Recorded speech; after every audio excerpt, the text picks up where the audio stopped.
নমস্কাৰ, মই মনিকা কেওট সিং।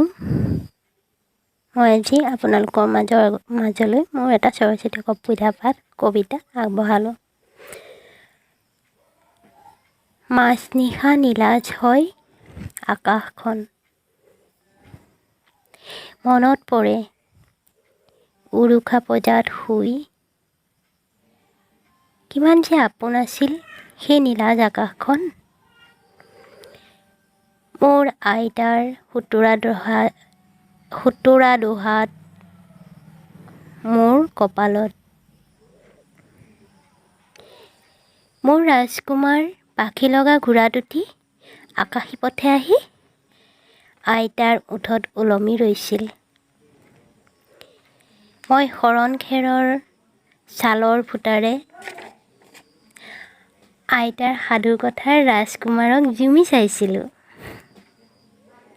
নীলাজ আছিলোঁ মই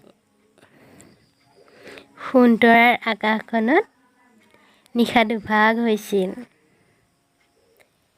এক বটল জোনাকী পৰুৱাৰে ৰাতিটো পোহৰ কৰি বাট চালোঁ।